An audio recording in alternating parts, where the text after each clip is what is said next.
In this video post, we will discuss the recent trends and analysis of the S&P 500 Index, SPX. We will explore the market sentiment, the impact of interest rates on the real estate market, and the economic reports released during the week.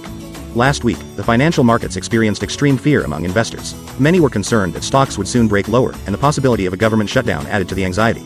However, it is important to note that government shutdowns are not uncommon and are typically resolved. The fear surrounding these events is often exaggerated. Following the extreme fear observed last week, there are indications that a bottom may be near. Extreme fear often signals a turning point in the market, as many investors exit stocks and move to cash positions. This mass exodus can create opportunities for a new upward trend to emerge.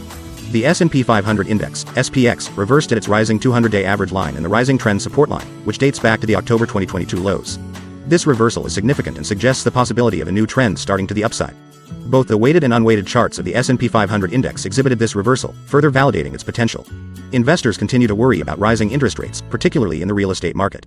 Mortgage rates, specifically the 30-year mortgage rate, are approaching 8%, a level not seen since the early 1970s. High mortgage rates can have a significant impact on the real estate market, making it challenging for it to sustain its current performance. The IBD TIP Economic Optimism Index dropped to 36.3 in October 2023, compared to September's 43.2. This reading indicates pessimism and reflects growing concerns about the effects of prolonged elevated interest rates on the U.S. economy. It is the 26th consecutive month in which the reading has stayed in pessimistic territory, reaching its lowest point since August 2011.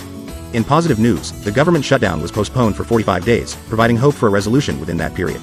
This development eased some selling pressure and led to a slight decrease in the CBOE Volatility Index, VIX, which measures market volatility. Several economic reports were released during the week, providing insights into the state of the U.S. economy. The ISM manufacturing PMI for the U.S. increased to 49 in September, indicating a contraction in factory activity but at the softest level since November last year. The number of job openings in August surpassed market consensus, suggesting a robust labor market. Private businesses hired 89,000 workers in September, the least since January 2021, but certain sectors experienced job gains. Additionally, new orders for manufactured goods increased in August, exceeding market expectations.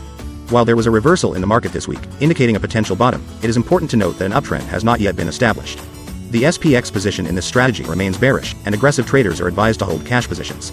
The impact of rising interest rates on the real estate market and the overall economic pessimism continue to be areas of concern. As always, it is crucial to stay informed and monitor market trends for potential opportunities and risks. The information provided in this video is for educational purposes only and should not be considered as financial advice. As always, do not forget to like and subscribe to our channel, All Things Money, to see more content like this.